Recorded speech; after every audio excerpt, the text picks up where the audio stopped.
amigas, meus amigos.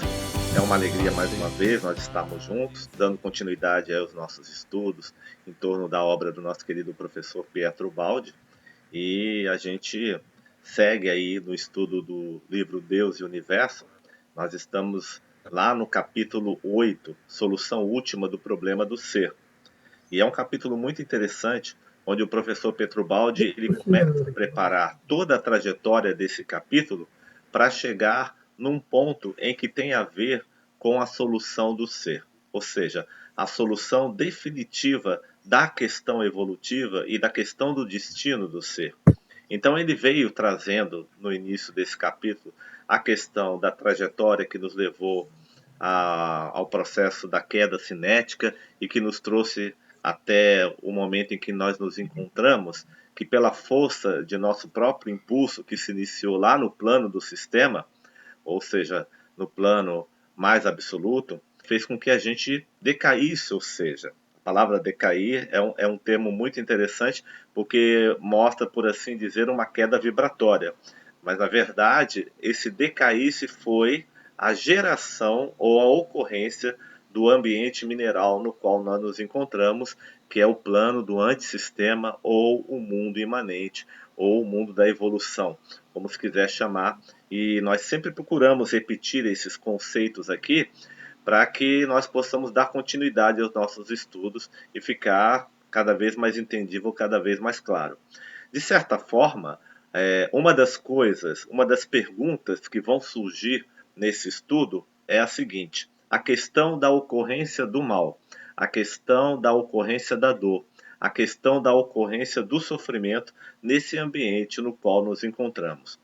Uma das coisas que nós vimos, que coisas como essas, ou seja, o mal, a dor, a ignorância, o sofrimento, a ilusão, são coisas que não cabem no plano do sistema. E elas podem ocorrer no ambiente do antissistema, que é um ambiente, digamos assim, que de certa forma, por haver uma certa elasticidade, vai permitir que esse tipo de coisa possa se concretizar e possa aparecer e possa desaparecer. Uma das coisas que nós estudamos na filosofia do nosso querido professor Pietro Baldi é que no ambiente do sistema, o mal, a dor, a matéria, o sofrimento, elas não tinham uma existência, digamos assim, como necessidade. Elas existiam como possibilidade, quer dizer, não existiam de forma concreta, mas era uma possibilidade.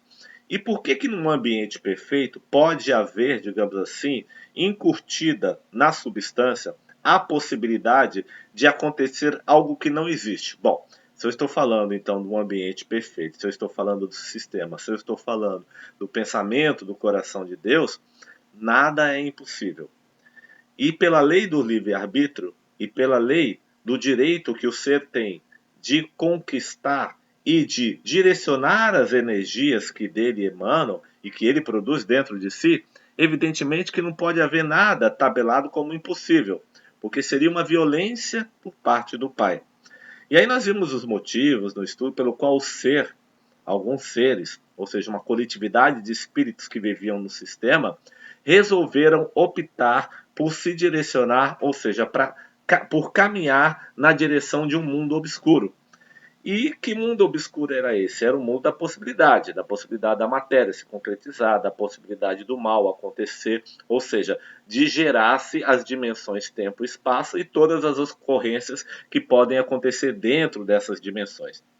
Eu não vou enumerar os motivos, as razões, a forma com que aconteceu, porque nós já vimos várias vezes essas razões nos estudos anteriores. E é sempre muito importante que a gente entenda, porque elas ainda fazem, de certa forma, parte da nossa psicologia de condução, da nossa psicologia que se encontra muito impregnada na nossa trajetória.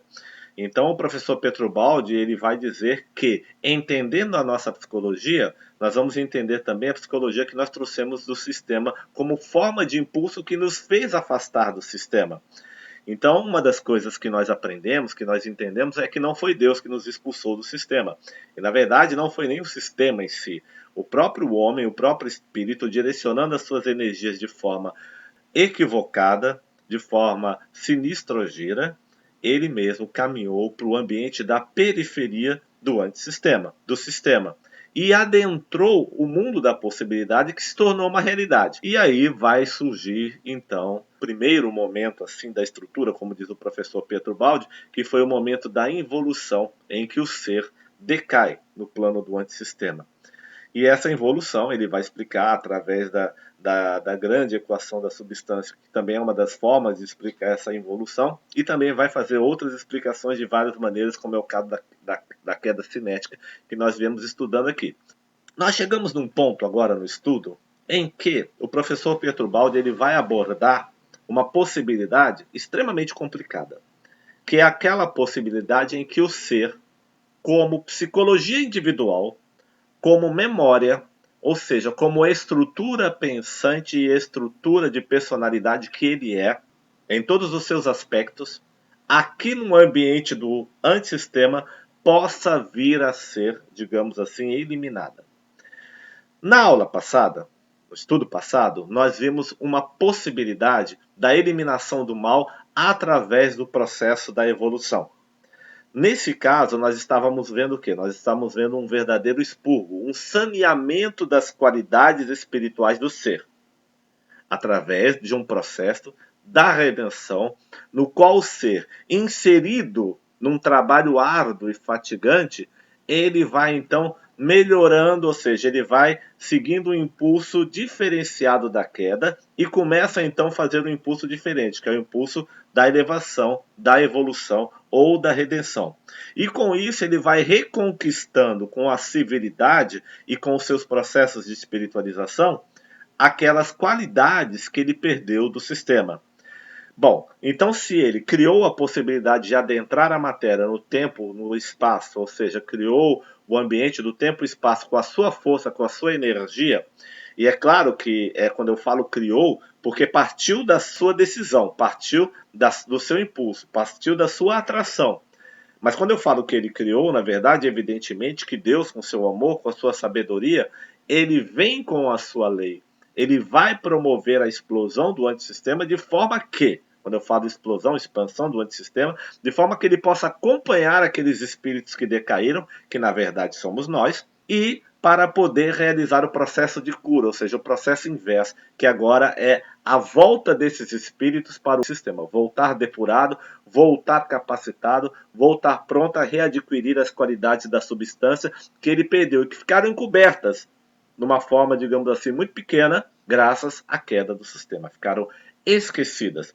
Eu costumo dizer o seguinte, que a gente pode olhar para a centelha divina, na teoria da centelha divina, que ela está encoberta dentro de nós. Essa centelha divina era o nosso ser expandido para fora no plano do sistema. E agora inverteu. E a matéria no sistema ela estava dentro, como uma possibilidade. E aí o que que faz? A queda é exatamente a inversão. A queda cinética é exatamente essa inversão, onde o ser então adentra para dentro de si, para um impulso que parte dele, e ele vai na direção dessa possibilidade, que é a matéria, e aí, como é filho de Deus, como possui onipotência, onipresença, onisciência, ele também tem força divina capaz de criar impulso na direção dessa possibilidade, porque foi uma escolha dele. E aí surge, por afinidade com outros seres que também viviam no sistema, também acabam gerando o antissistema. E aí o que acontece quando cai no antissistema? A centelha divina passa a fica encoberta como possibilidade, e a possibilidade da matéria, que antes era uma possibilidade na matéria, agora está exposta na nossa personagem. Ou seja, inverteu. O processo agora que nós vamos fazer de retorno é outro. Então nós vimos ali o expurgo do mal através do quê? Do processo da evolução. Quando eu falo expurgar o mal, eu falo em expurgar, no caso aqui, né, toda a tendência à materialidade que impede a evolução do ser. Então, nesse caso, eu estou falando em mal como o inverso da positividade do sistema. Estou falando entre negatividade e positividade.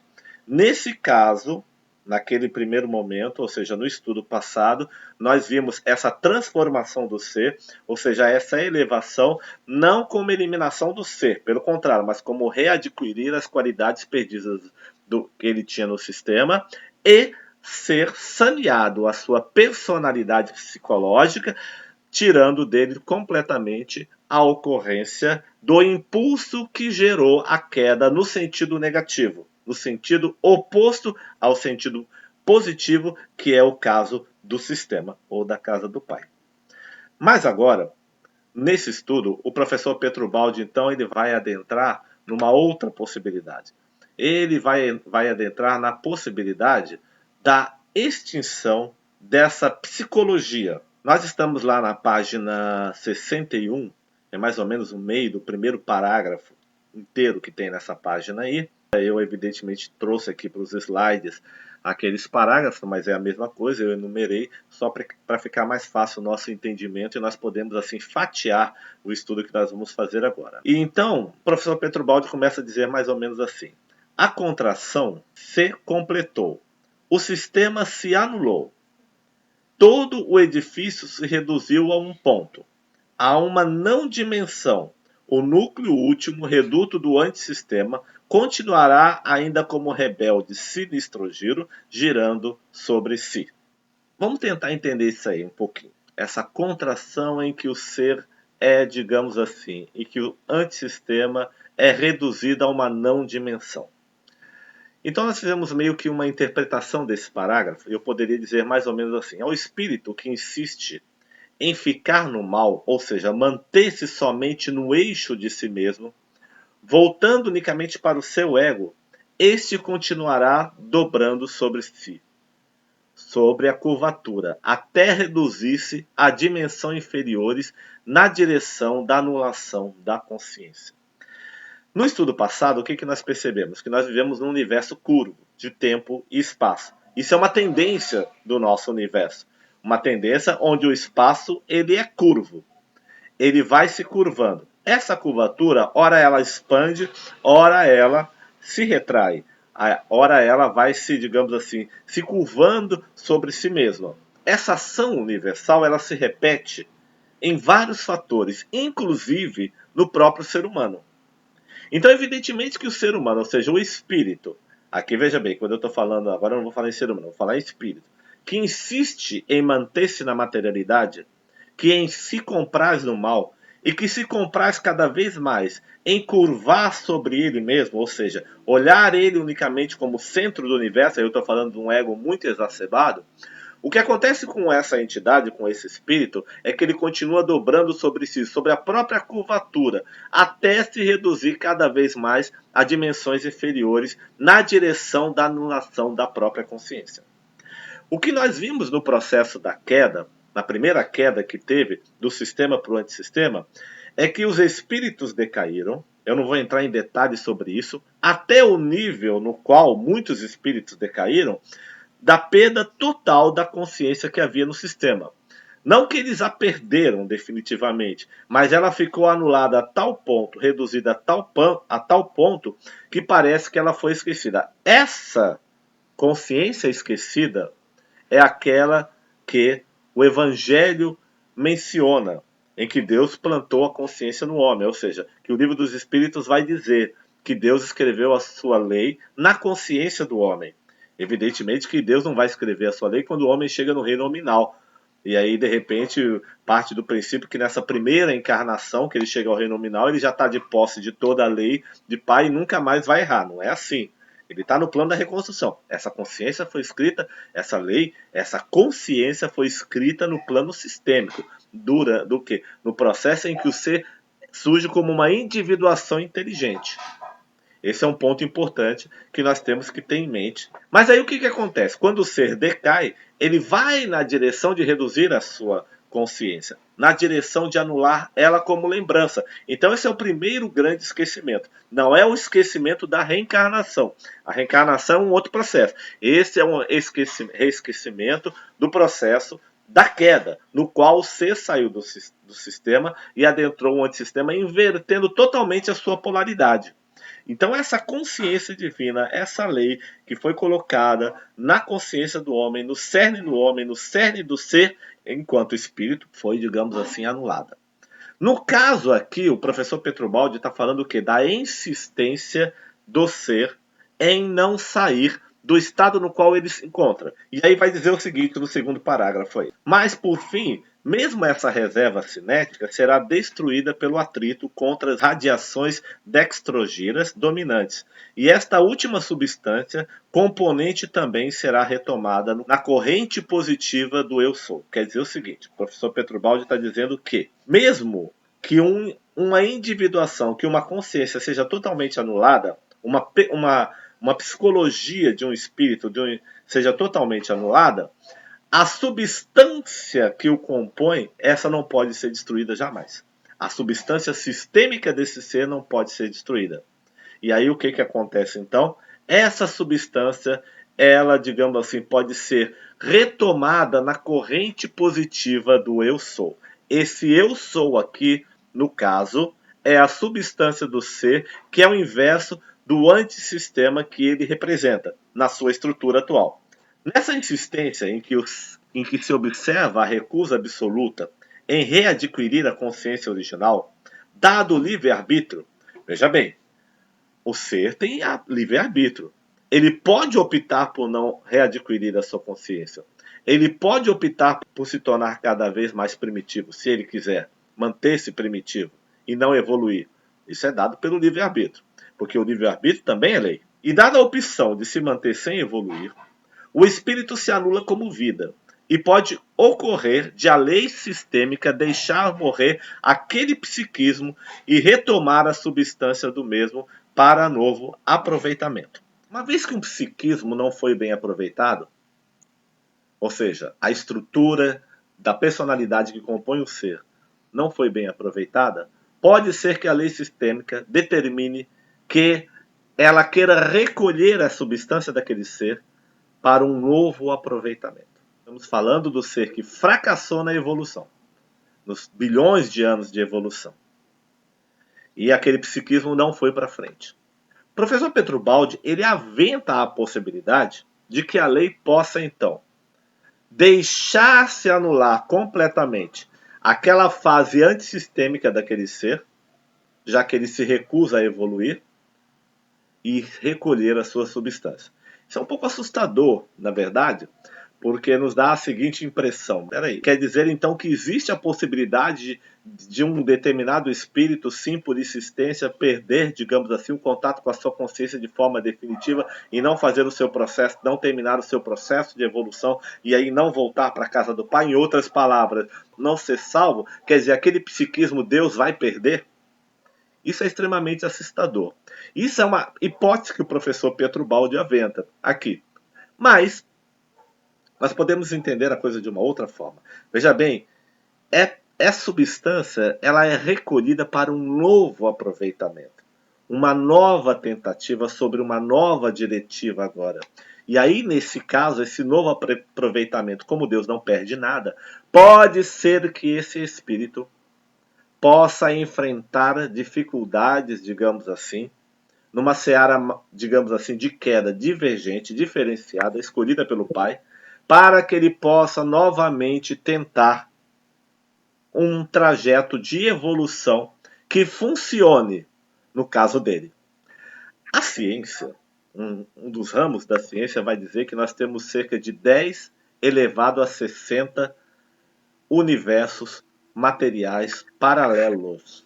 Quer dizer, materiais, eu não estou falando de universo espiritual. Isso é uma possibilidade que a ciência aventa e pelos cálculos dela ela chegou a essa conclusão mais ou menos. Quer dizer, a quantidade de universos materiais que existe é muito grande, paralelos. Eu estou falando só do universo materiais.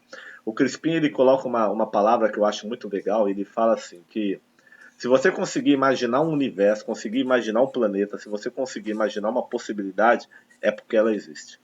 Porque se imaginou, ela existe. Se está na mente, se está na força do pensamento, ela existe. Ela pode não estar materializada nesse ambiente aqui, mas ela existe. Isso nos mostra que a grandiosidade do Pai, do amor do Pai, é muito grande. E que de fato ele não perde nada. Ele pode recolher uma substância sim, mas ele vai saber o que fazer com essa substância em prol do crescimento dela. Aí o professor Petrobaldi continua. Dessa maneira, que os antissistemas que quiserem persistir como tais são submetidos a um processo progressivo de achatamento até a sua destruição, enquanto a substância que os compõe, sendo indestrutível, vem a ser utilizada em favor do sistema Uno Deus pois que a destruição é da individualidade, o eu, e não da substância.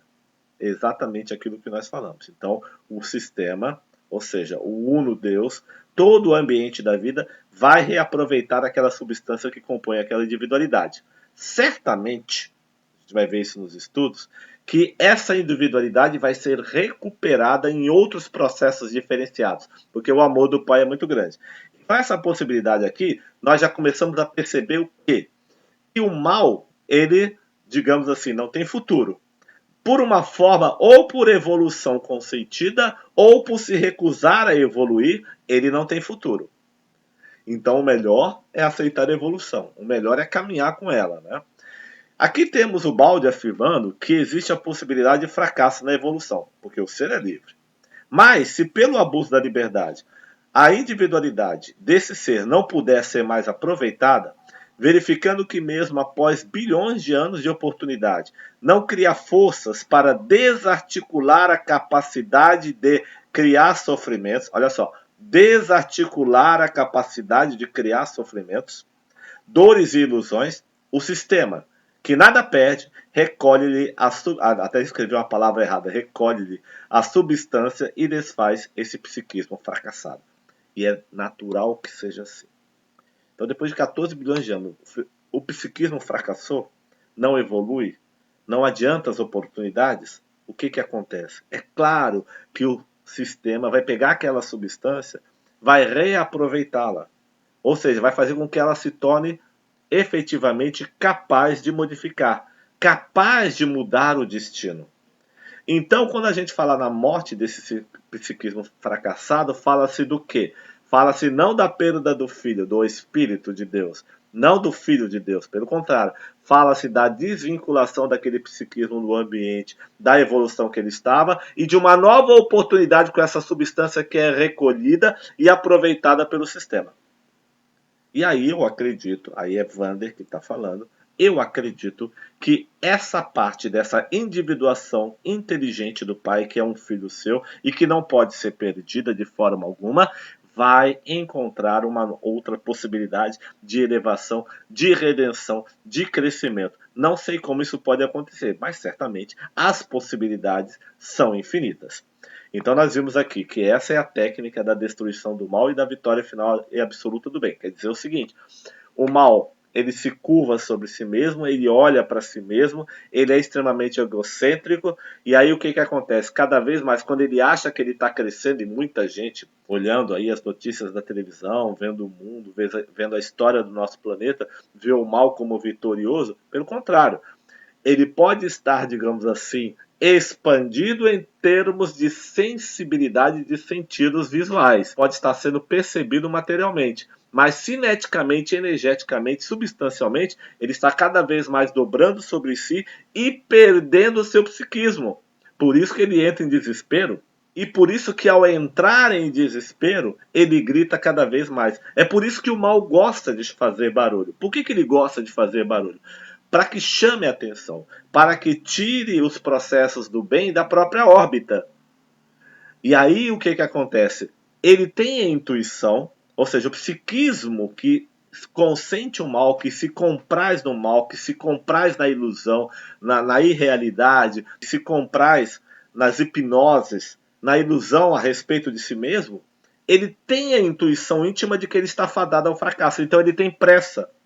Como foi dizer o Roner lá no congresso de Ubaldi, que foi feito em Niterói, há uns 6 anos atrás, eu não me lembro qual foi o ano, quem tem pressa é o mal age com pressa, então por isso que ele grita muito, certo? Por isso que ele quer se mostrar, por isso que ele quer atordoar as mentes através da exterioridade, ou seja, através dos sentidos, para que elas percam a própria órbita e façam companhia para ele. É uma estratégia do mal manter espíritos. Ou seja, como não tem aquela história que fala assim, que o fracasso quer companhia, e da mesma forma, o mal quer companhia. E ele precisa, digamos assim, hipnotizar. Ele precisa criar alucinações. Porque ele entende na mente torpe dele que quanto mais alucinados, hipnotizados ele tiver ao lado dele, maior se torna a força dele e menos possibilidade de ser eliminado ele tem. Mas a verdade, a coisa é exatamente ao contrário. Não funciona dessa maneira.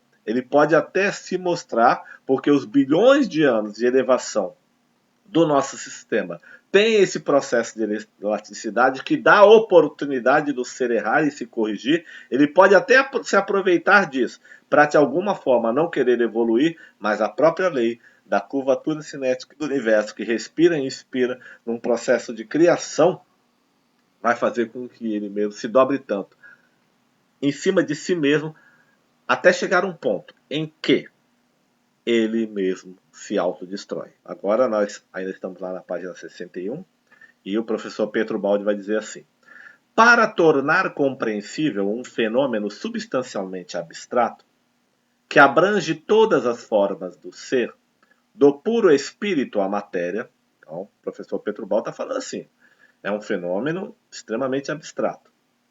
Ele abrange todas as formas do ser, desde o espírito puro até a matéria. Então ele está falando do quê? Da respiração do universo, do processo da evolução, da contração e da expansão do universo. Esse processo, ele acontece tanto no espírito quanto na matéria. O professor Pietro Baldi diz: recorremos a representações geométricas que nos facultaram a possibilidade de formar uma imagem de tudo. Quer dizer o seguinte, esse fenômeno ele é extremamente abstrato. É difícil nós visualizarmos ele com o intelecto. Então nós podemos usar de gráficos, nós podemos utilizar de comparações, podemos usar de analogias e de formas e representações geométricas, como é o caso do professor Pietro Baldi aqui. Mas ele, digamos assim, ele foge muito ao nosso entendimento, porque dificilmente o intelecto, que está submetido ao tempo, ao espaço, consegue imaginar essa realidade se ela não estiver inclusa no ambiente da forma e do acontecer um após o outro. Quer dizer, de um momento após o outro, de um fato após o outro, de um volume após o outro. Então, a gente recorre a algumas imagens para tentar entender uma coisa como essa. Aí diz o professor Pietro Baldi, mas já é tempo de darmos conta de que elas não constituem a realidade, não passando de uma representação nossa. Então, quer dizer, toda essa ideia, essa tentativa de representar é uma representação. Ela não dá conta absoluta do fenômeno que acontece no universo. No caso aí, que vai atuar na área do pensamento. Cabe então, continuou o professor Pietro Baldi, indagar qual é a verdadeira fisionomia do fenômeno da destruição do edifício do ser. Então a gente está falando da destruição do edifício do ser, da psicologia do ser, da memória do ser. Então o professor Pietro Baldi quer dizer o seguinte, que fisionomia é essa? Como é que isso acontece? É a destruição material? É a destruição do espírito? É a destruição do corpo astral? Do corpo duplo etérico? Da mente? O que é isso exatamente? E aí ele continua. Assim como do fenômeno inverso, o da sua reconstrução. Então o professor Pietro Baldi está falando o seguinte, ó, são dois fenômenos que ele está analisando, a reconstrução ou a destruição do ser. Mas como é que é a fisionomia deles? Como é que isso acontece? Nós só conseguimos imaginar no ambiente da forma. Tentar imaginar isso no ambiente da forma é o mesmo que a gente ir na direção oposta do sistema, que é um ambiente sem forma. E, no entanto, possui todas as formas. E aí o professor Pietro Baldi vai dizer assim, né? Ele diz, será que um dia será facultada ao homem essa abstração, de modo a fazê-lo apreciar o fenômeno em sua substância? Então essa apreciação desse fenômeno na substância não pode ser dada pelos sentidos que nós temos, que nós dispomos hoje. Certamente sentidos muito mais elevados, que estão mais no nível da substância, e nós poderemos então entender toda essa abstração. Que haverá de verdadeiramente real por trás da representação que dele temos? Aí o professor Pietro Baldi começa a fazer perguntas muito interessantes. Só que ele já deu a resposta aqui. Ele já mostrou a forma de observar esse fenômeno. Só que, evidentemente, nós acostumados à questão material e à questão da segurança que o ambiente material nos dá, evidentemente nós vamos sempre recorrer a elementos da forma, do pensamento e das ciências que nós temos à disposição para poder entender dois fenômenos como esse, que é o caso da destruição do ser, do seu psiquismo e da sua elevação pelo processo da redenção, que é o processo da evolução. Aí continua o professor Pietro Baldi. Para sermos mais compreensíveis, tivemos de encarar o todo no seu aspecto cinético, ou seja, no seu aspecto de força, no seu aspecto de impulso. Deste ponto de vista, o impulso a representa um dinamismo livre em qualquer possível direção. Então, o impulso, veja bem, tem uma letrinha aqui, vamos reler, né? O impulso A representa um dinamismo livre em qualquer posição, possível direção. E a energia B representa um dinamismo encarcerado na transmissão linear por ondas. A matéria representada pelo G, um dinamismo completamente fechado em trajetórias que retornam sobre si mesmo. Estamos falando aí da grande equação da substância. Estamos falando do espírito A, da energia B e da matéria G. Ou seja, espírito, energia e matéria. Na tentativa de entender esse fenômeno, que é extremamente abstrato, o professor Petrobaldi começa a dizer o seguinte: olha, nós temos lá a questão do impulso que representa um dinamismo livre. Ele está falando de um impulso. O impulso é um dinamismo livre. Se ele é livre, ele pode atuar em todas as direções. Eu estou representando esse impulso como uma substância perfeita. Aqui está um círculo, onde ele tem toda uma substância dentro. Eu não vejo a direção para que essa substância segue. Ela é infinita nas suas possibilidades. E essa substância é animada por vida. Então, eu não vejo imperfeições. Eu estou vendo o quê? Não estou vendo também um mundo amorfo, mas eu estou vendo uma vida perfeita, impossibilitada da questão da desarmonia. Então, esse impulso é livre. Ele aqui está representado pela letra A, livre em todas as direções. Quando ele decai para o ambiente da energia, ele entra então no, digamos assim, num dinamismo linear. Aí eu tenho a questão da energia. O que é esse dinamismo linear? É um dinamismo em linha, ou seja, ele é composto energeticamente. Então, ele consegue se direcionar em ondas lineares. Então, ele segue rotas lineares. Essa é a questão da energia. Veja bem a diferença. A energia ela segue rotas lineares. O impulso do espírito não tem rota. Ele é tudo. É diferente. Então eu tenho a impressão de que a energia é mais livre. Olha que a energia está presa à questão da linearidade. Ela já está numa dimensão inferior do impulso do espírito, da substância. Mas a impressão que se tem para a nossa mente encarcerada no ambiente da materialidade é de que a energia é mais livre do que o ambiente sistêmico do espírito. E aí o professor Petrobaldi fala, não, a energia já é uma queda em relação ao espírito. E ele segue para a matéria, G, que é um dinamismo fechado sobre si mesmo. O que acontece com a matéria? Aqui eu representei ela girando em torno e voltando sempre ao mesmo ponto. Ou seja, na sua recriação, ela sempre vai se curvando sobre si mesma. O processo da criação da matéria é um curvamento sobre si mesma, na qual ela vai o quê? Gerando cada vez mais, sobre essa curvatura, sobre essa pressão, uma quantidade de átomos cada vez maiores. Então eu tenho aí o quê? Pelo menos essa é a teoria na criação dos átomos de hidrogênio no caso dos sóis, no caso das estrelas. Eu tenho então um dinamismo que é fechado, encarcerado em trajetórias que retornam sobre si mesmas. Então eu tenho o ambiente da matéria. Esse é o ambiente material no qual nós vivemos.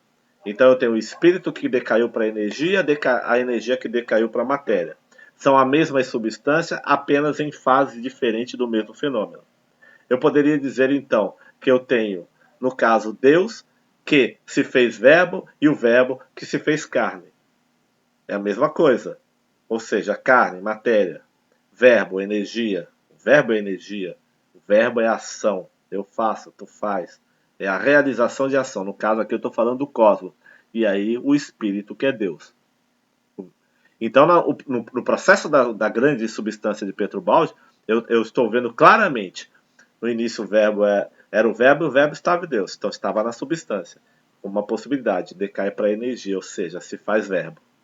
E o verbo decai mais, se faz carne, ou seja, a energia decai mais e se faz matéria. O processo da evolução é a carne se fazer verbo e o verbo se fazer espírito. Beleza? É isso aí.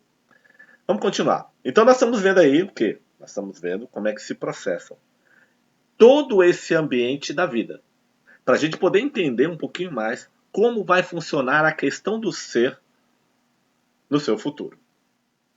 Notamos, pois, também, na realidade, um processo de curvatura do sistema.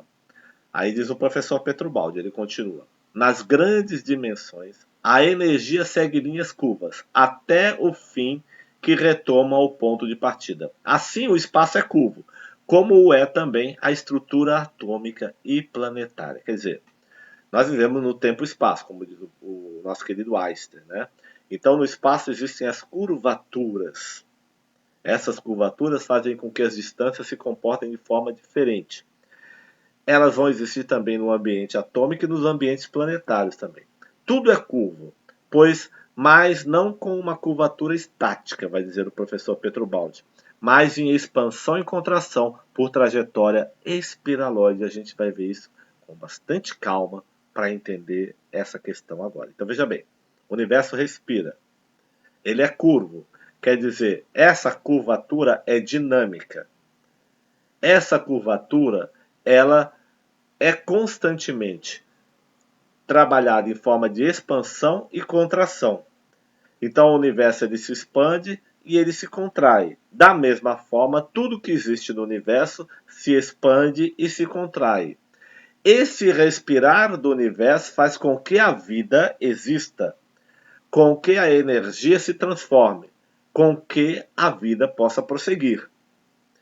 E diz o professor Petrubaldi que essa contração e essa expansão funciona no sistema de trajetória das espiraloides, ou seja, das espirais. Vamos com calma. Notamos também, continuou o professor Petrubaldi, na realidade, um processo de curvatura do sistema. Nas grandes dimensões, a energia segue linhas curvas, até o fim que retoma o ponto de partida. Nós já falamos isso. Vamos dar uma olhada aqui agora nessa foto de uma galáxia que nós colocamos aí. Ó. Parece uma espiral, né? Olha que interessante. Normalmente, quando se filma essas galáxias, elas têm um comportamento muito interessante, na qual parece que a galáxia fica girando e as estrelas que fazem esses rabos da galáxia aqui, né, esses braços da galáxia, parece que elas vão cada vez mais caminhando para o centro da galáxia.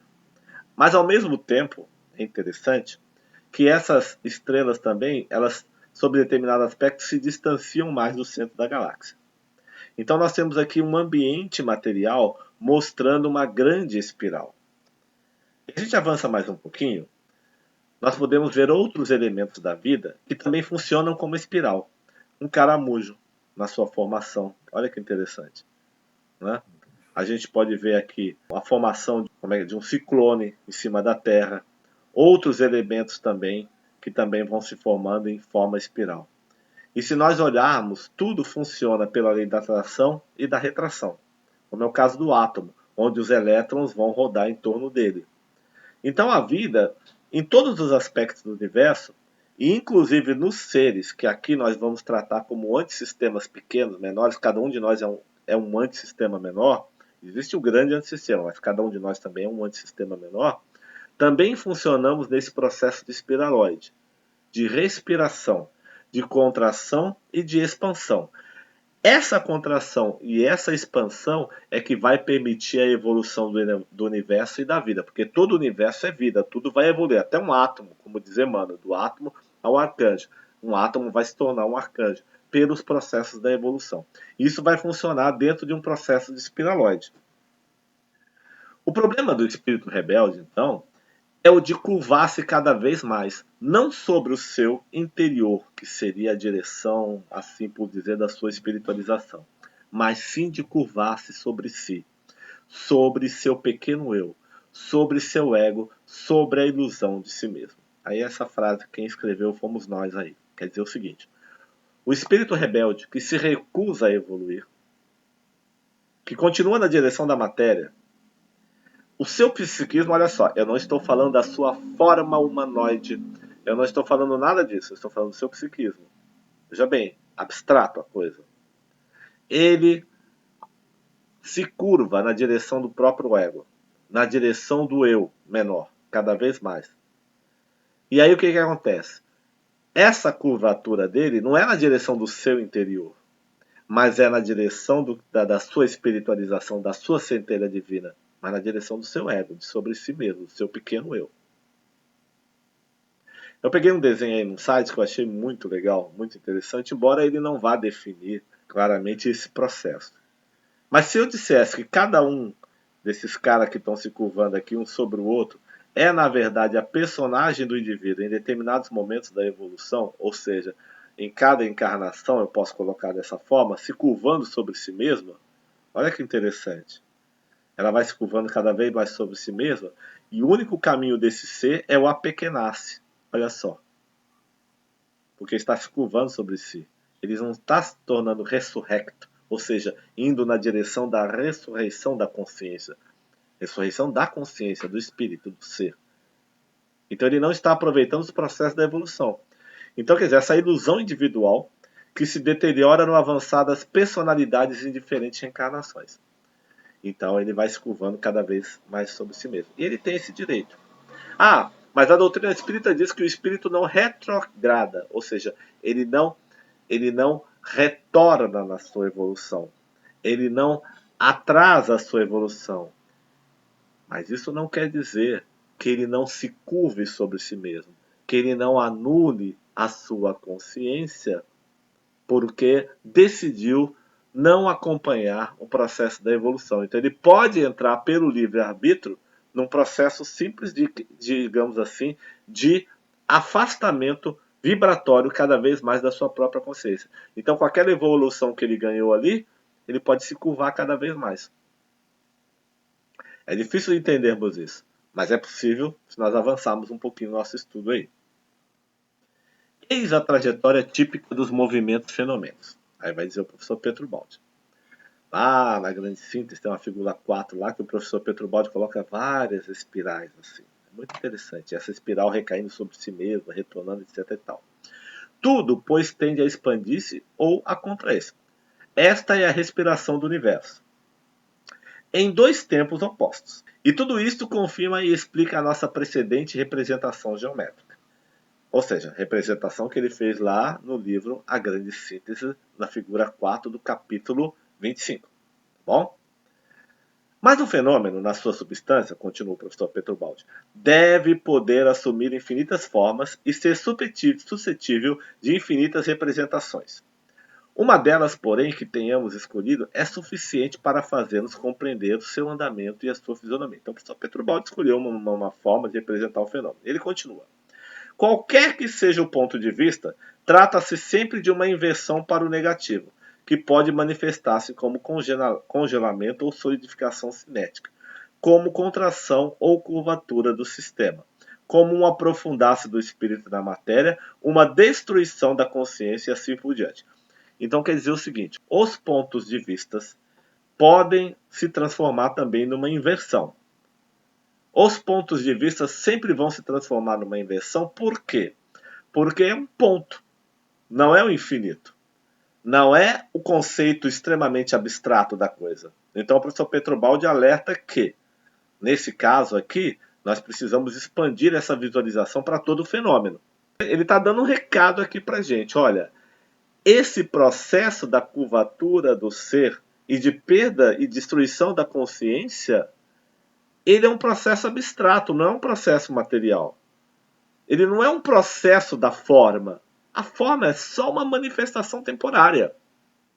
Então, aí o texto já é nosso. Vamos tentar entender isso tudo aí. Apesar do respirar do universo, do expandir e retrair-se em diversas camadas, incluindo a espiritual, a mental e a material, o ser se recusa em aproveitar esse processo de chamado, quer dizer, de evolução dos chamados, em seu benefício. Eu estou mostrando aqui agora uma espiral, eu mesmo desenhei essa espiral, tá claro que fui eu que desenhei, por isso que ela está tão torta dessa forma aqui. Então fui eu que desenhei essa espiral, torta igual não sei o que. Eu tenho aqui o que? Um ser saindo do profundo dessa espiral, fazendo um processo de evolução. Ele está representado por essa bolinha verde. Então esse ser vai caminhar nessa espiral que está em plena expansão. Tá caminhando aqui. A minha espiral ficou tortinha aqui, mas faz de conta que são os percalços da evolução, tá bom? Tá o verdinho que é o ser aqui. É uma espiral. A evolução acontece em espiral. Ou seja, essa espiral e expansão significa também que o ser está expandindo as suas qualidades perdidas do sistema. Essa espiral de evolução acontece no sistema e acontece dentro do ser também. É importante que a gente tenha isso em mente. De repente acontece um acidente. Eu estou vendo uma nova espiral. O professor Petrobaldi tem lá no livro do Sistema, ele tem lá ele mostra uma sobreposição de espiral muito interessante, né? E as espirais, elas se conectam. Nesse caso aqui agora, o que eu vou mostrar? Eu vou mostrar aquele mesmo ser que antes ele estava só na espiral amarela, lembra disso? Em expansão, em plena expansão, e ele segue essa espiral, porque o universo se expande na sua respiração, ele vai seguir essa espiral. Mesmo que ele esteja contra ela, e interiormente o seu impulso seja de se manter sem evoluir, a força dessa espiral vai levá-lo adiante. A força do progresso é fogo, vai levar adiante. Mas internamente, embora ele esteja atravessando o progresso da humanidade, o progresso das coisas, das formas, interiormente, moralmente, ele se recusa a evoluir. Mas a espiral está seguindo adiante. O que acontece num certo ponto, então? Esse ser, então, de repente, adentra uma outra espiral. Presta atenção nisso agora. As espirais se sobrepõem. Nem todas elas estão expandindo e retraindo ao mesmo tempo. Elas têm comportamento diferente. A vida é ampla. Olha o que aconteceu agora.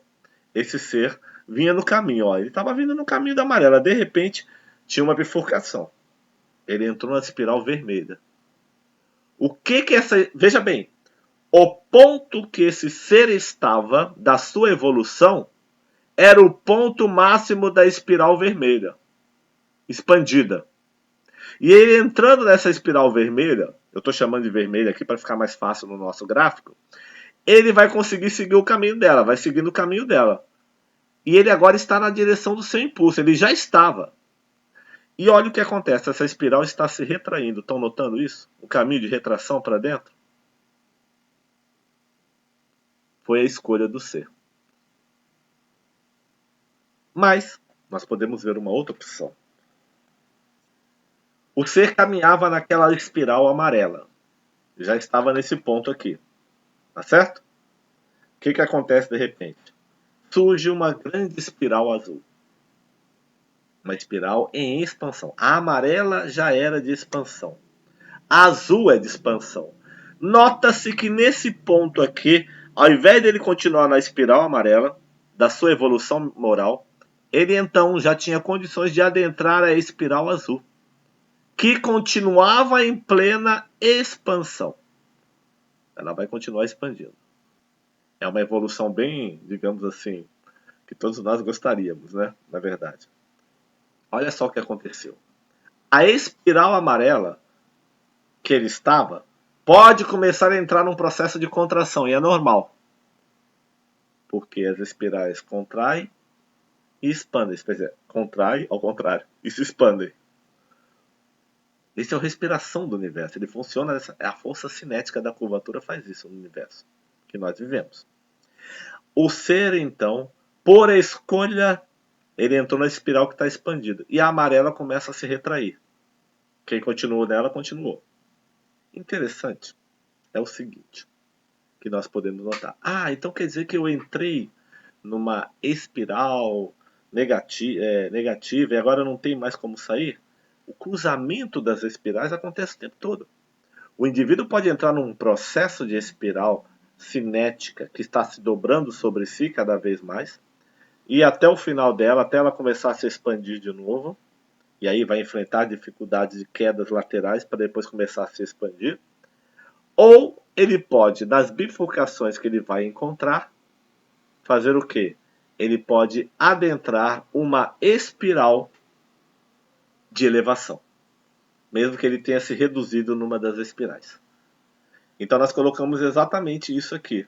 Ele pode, por mudança quântica, dar um salto numa das passagens para uma espiral que se expande ainda mais. Isso significa que esse ser, em percebendo uma mudança cíclica de possibilidade na evolução, ele opta por seguir o caminho estreito, quer dizer, o caminho da elevação, o caminho do esforço. Faz o salto e adentra a espiral de expansão e deixa para trás a que iria começar a se retrair. Aqui, então, nós temos o quê? Nós temos uma mostra de como são os exercícios. Por isso que a gente sempre encontra a bifurcação. Você já notou que quando a gente faz uma coisa errada, o tempo que a gente demora para acertar aquela coisa errada, o retrabalho, imagina uma consequência espiritual. Olha quando a gente faz um plantio errado na seara da colheita, quando tem que enfrentar a colheita depois, como é difícil. E aí eu tenho que fazer toda aquela colheita. Se eu não tivesse semeado de forma errada, certamente que a minha colheita seria melhor. A questão do plantio e da colheita, ou seja, da semeadura e da colheita, mostra bem a questão das espirais. O professor Petrobal está nos tentando mostrar esse processo por meio das espirais. Muitas perguntas estão surgindo na mente da gente nesse momento. As espirais trabalham na respiração do universo. Então eu tenho aqui uma espiral, ela quando começou pequena, então ela foi se expandindo, expandindo, ficou mais larga e de repente começou a se contrair de novo. Olha que interessante. Né? Então nós temos uma espiral em contração e expansão. Que nós colocamos aqui. Então só para entender, ela começou aqui embaixo, foi aumentando, aumentando, aumentando, depois ela vai se contrair novamente. Se eu observar os processos nos quais o ser pula de uma espiral para outra, eu vou perceber nitidamente a capacidade evolutiva do universo e como ele se comporta. E aí nós vamos entender as transformações do vir a ser, na questão do ser. O que vai determinar a escolha de uma espiral é a personalidade do ser, pois essa é a sua estrutura de vida. Olha só. A escolha de uma espiral é determinada pelo comportamento do ser. Então veja bem, não existe aquele negócio de falar assim, eu tenho que esperar Júpiter estar alinhado com Saturno e a Lua na frente do Sol, porque nesse eclipse vai haver uma grande mudança e eu vou entrar numa espiral nova. Para com isso é besteira. A decisão de adentrar num processo de elevação é do ser. Em qualquer momento.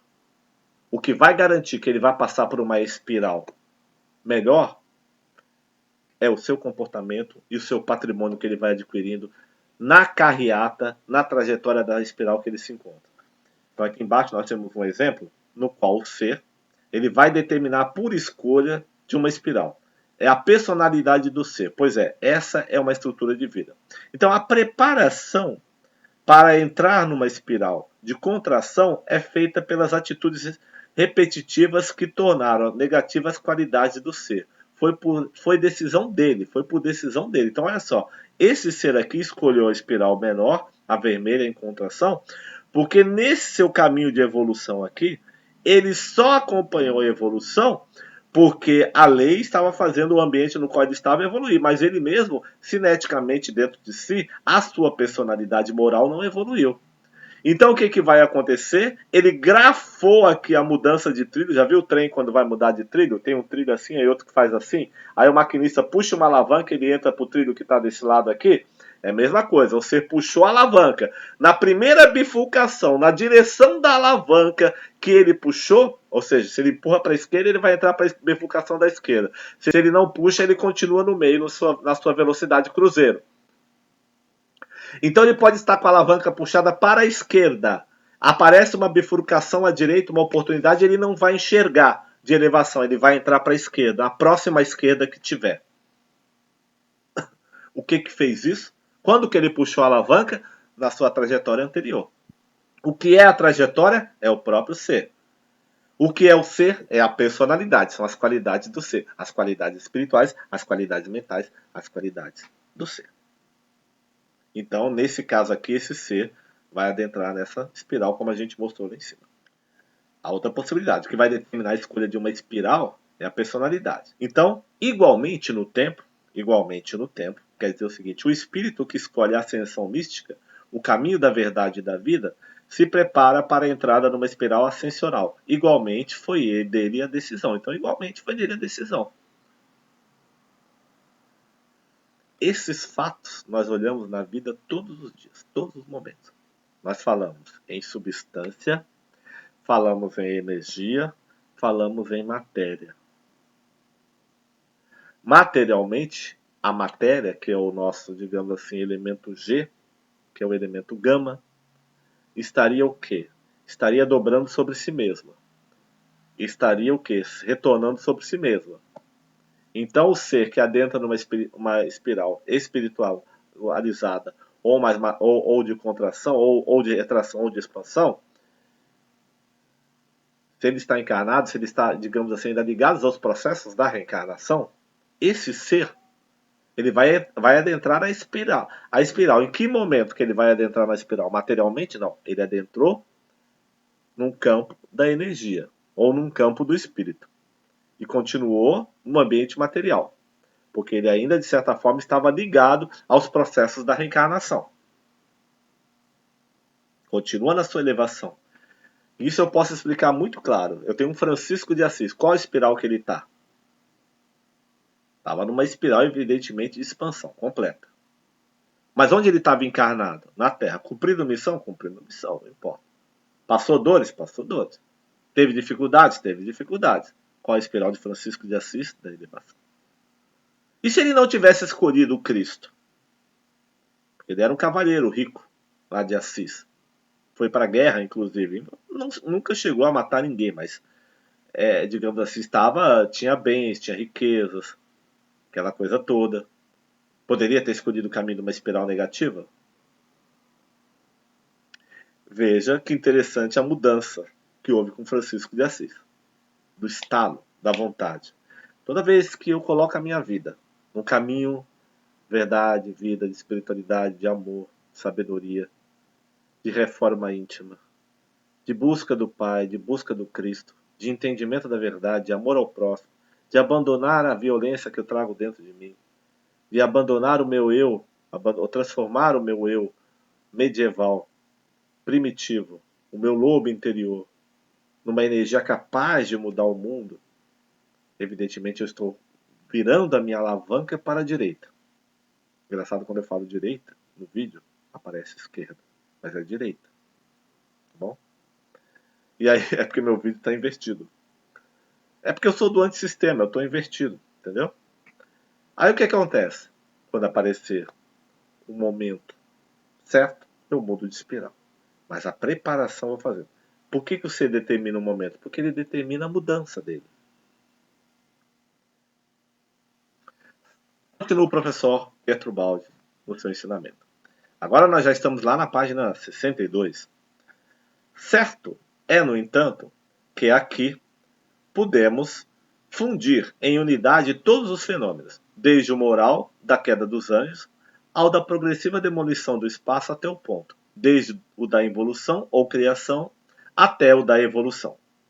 Ora, o denominador comum de fenômenos para nós tão distantes um do outro não pode deixar de ser um conceito que, para ter valor universal, deve ser de natureza extremamente abstrata, além do concebível humano.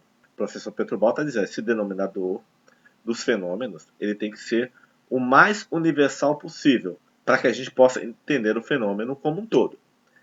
Eis realmente o que existe por trás da representação que damos ao fenômeno, uma abstração que para o homem atual se perde no superconcebível. A ciência se encontra em condições idênticas ao definir substancial e última estrutura do átomo, só podendo dar uma equação matemática. Quer dizer o seguinte, o fenômeno todo da elevação e da contração do ser não é material, é abstrato. Ele é abstrato, inclusive, além da energia. Ele é no nível da substância. Ele não é material. A gente pensa que é material, a gente tem a impressão que é material, mas não é. Vamos ver isso. Nós vimos dois tipos de queda. A queda moral, está lá o espírito na forma de uma pombinha, do Espírito Santo, sistêmico, decai lá para o jacarezinho, para o animal bem baixo. E uma queda cinética, de uma substância luminosa que cai para um mineral de pedra, para um átomo de pedra, para um ambiente mineral de pedra. Matéria. Nós vimos esses dois tipos de queda. até agora nos nossos estudos. A queda não acontece só moral, ela acontece também cineticamente. No caso aqui aconteceu cineticamente também. Então nós vimos dois tipos, a queda nas suas duas visões. Tínhamos visto até agora. Aí o que vai dizer o professor Pietro Baldi? Desse modo, limitando-nos apenas à demolição do espaço-volume até o ponto, conceito de progressivo achatamento de dimensões é puramente representativo. Certamente é mais fácil de imaginar com a nossa psicologia concreta e sensória um fenômeno expresso em termos geométricos espaciais, é o que a gente colocou no slide anterior. Mas, na realidade, a substância do fenômeno é abstrata. É um pensamento reduzível à cinética, que pode envolver no dinamismo linear da energia e aprisionar-se no dinamismo fechado da matéria. Quer dizer o seguinte: a evolução e a involução é feita de pensamento. O ser é pensamento. O que é Deus? Inteligência. O que é o Filho de Deus? Inteligência menor. Tudo é pensamento.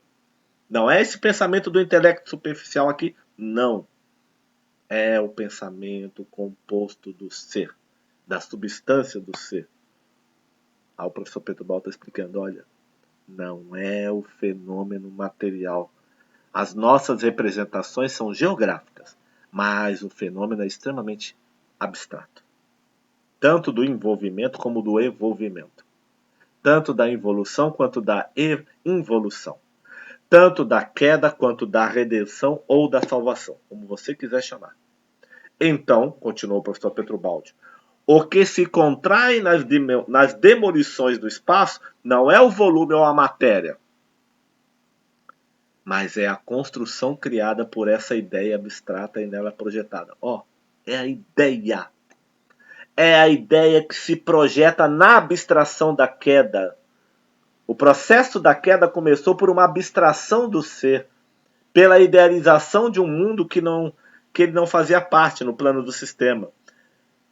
Pelo impulso de ir na direção de uma possibilidade. Então é uma abstração, ou seja, uma ideia que se projeta numa abstração. Onipotência. O ser usou a onipotência, a onipresença, a onisciência dele, que era livre, para se aprisionar no ambiente do antissistema. A gente vê esse ambiente como matéria. Mas não é. Então, o que se contrai nas demolições do espaço não é o volume da matéria, mas a construção criada por essa ideia abstrata e nela projetada. Olha. O que se contrai não é apenas o movimento construtivo da forma, mas o seu princípio abstrativo diretivo, ou seja, o princípio da ideia que se contrai ou que evolui. Não existe nada fora disso. Tudo que acontece fora da ideia, da abstração, da projeção, da força do pensamento do ser, é uma representação barôtica que está, na verdade, manifestada sobre a forma do ambiente, ou seja, do ambiente que ele formaliza. Se é mais pesado, abaixo da energia, é matéria. Se é mais elevado, é no plano da energia. Quando ele evolui, ele vai para o plano da energia. E daí para o plano do espírito. Não estou falando aqui nas gradações do mundo espiritual. Mas isso também serve, também se aplica perfeitamente. Como se vê, continua o professor Pietro Baldi, caímos em uma terminologia que soa demasiado estranha à nossa mente habituada a outras medidas e a outros conceitos. É muito abstrato. Mas é exatamente isso. Eu tenho aqui uma representação da queda cinética, novamente. Está lá uma energia solar, né? Estou representando com elementos que eu conheço. De repente, os raios solares se congelam, se materializam, viram pedrinha, uma sobre a outra. Aquela vida. A pedrinha deixa de ser Sol? Não, ela continua sendo Sol. Ela só é um raio congelado do Sol. É a mesma energia. Se ela descongelar, se ela se vibratoriamente ela aumentar os seus pulsos vibratórios, ela eleva-se para o nível da energia e reconquista a sua substância solar. Um exemplo. Carl Sagan, aquele grande astrônomo, vai dizer: nós somos feitos de poeira solar, ou seja, de estrelas. Nós vemos até agora um conceito de queda formalizado com imagens materiais no nosso estudo. Quando eu coloco em branquinho assim, é eu que estou falando. Na forma do intelecto, que este pudesse entender. A imagem desse processo de queda nada mais foi do que uma representação de mudanças de forma. Até agora a gente veio mudando forma. Agora vamos avançar aqui. Vocês estão vendo aí uma imagem da NASA, que é uma representação conceitual sobre a estrutura do universo.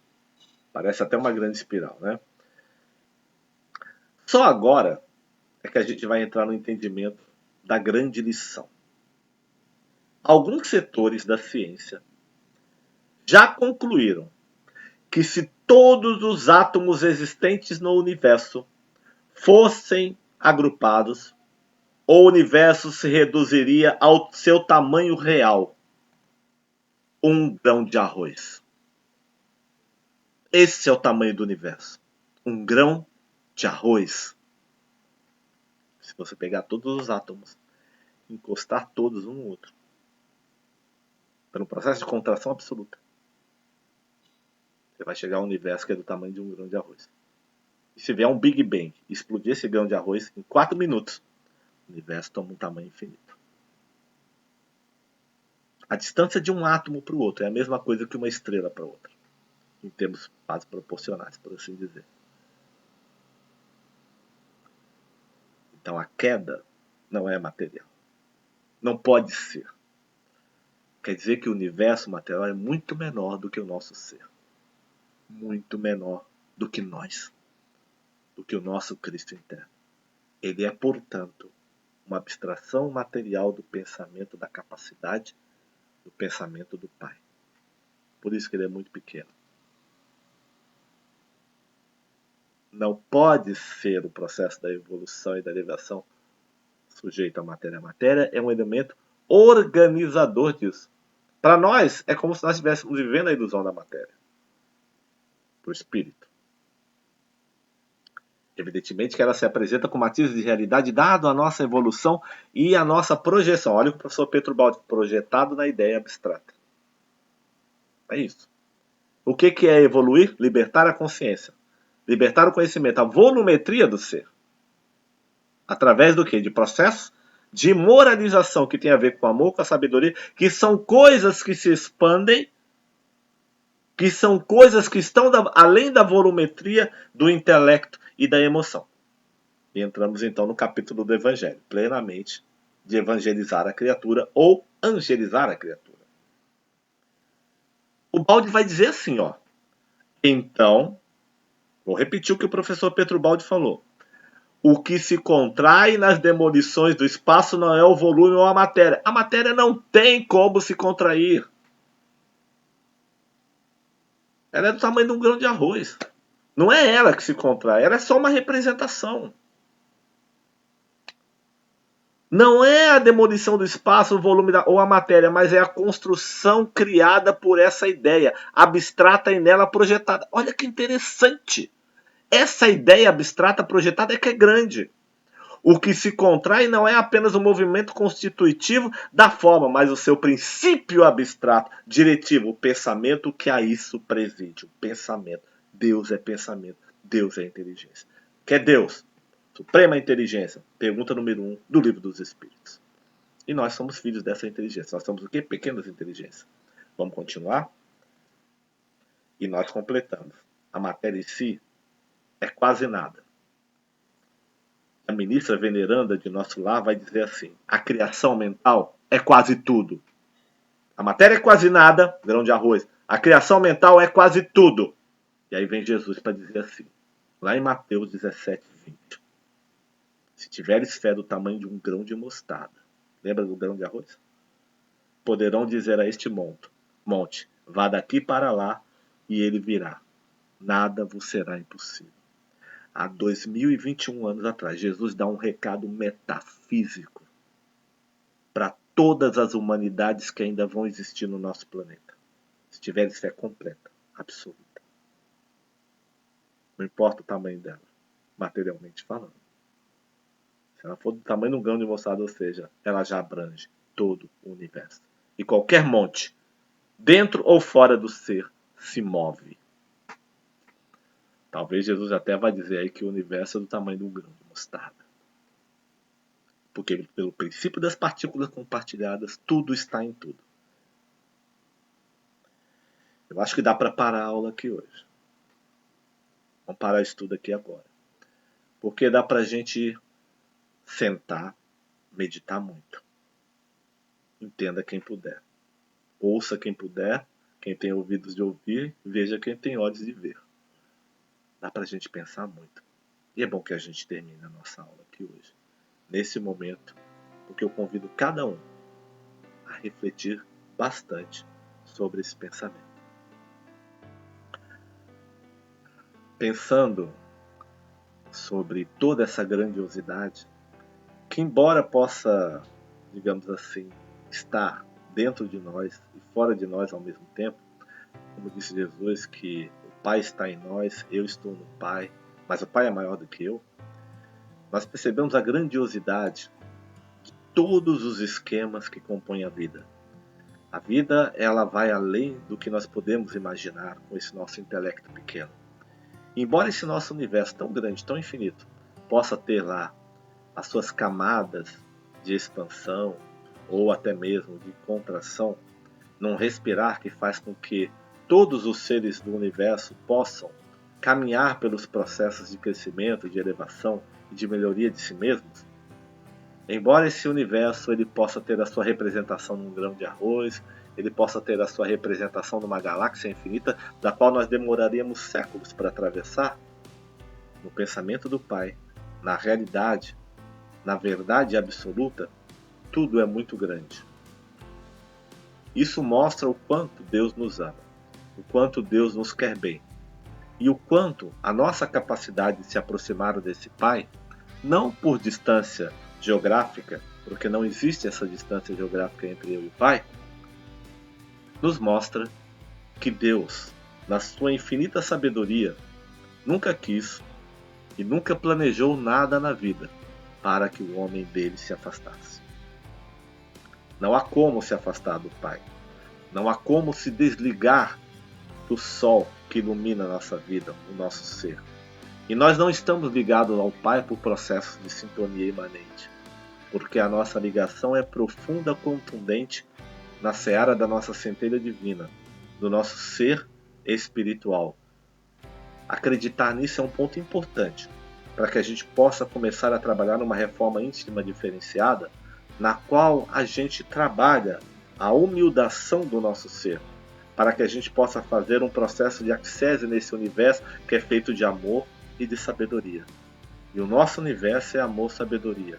Nele a gente pode comungar, quando a gente se humilda, através de um misticismo no qual a gente se coloca no caminho do bem, no caminho do amor, no caminho de servir ao Cristo.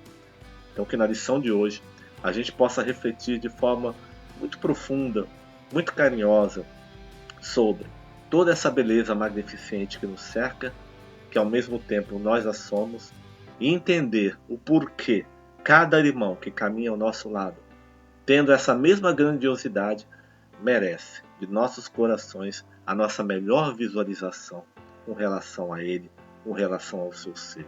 Cada irmão que nós vemos na televisão cometendo um desatino, ou na rua, ou aquele irmão que nós gostamos, ou aquele que sempre acerta conosco, façamos como os hindus, mentalizemos a sua centelha divina, mentalizemos o seu Deus interior, para que isso possa despertar nele o bem, para que ele abandone definitivamente o erro. Porque se nós tivermos a oportunidade de hoje acreditar no bem, acreditar no amor e na sabedoria, por que não seríamos nós aqueles também que por força própria e força divina que existe em nós, com a ajuda dos nossos mentores e dos nossos protetores, negaríamos o trabalho de auxiliar através da nossa vibração e dos nossos melhores pensamentos que nós pudermos produzir em prol daqueles que ainda estão caminhando onde muitas vezes nós caminhamos e erramos. Que Jesus nos ampare e nos abençoe e que nessa noite nossos espíritos possam receber uma visita maravilhosa do nosso Cristo interno, que Ele nos abraça e que o nosso anjo da guarda esteja conosco. Muita paz, que Jesus nos abençoe e até o nosso próximo estudo.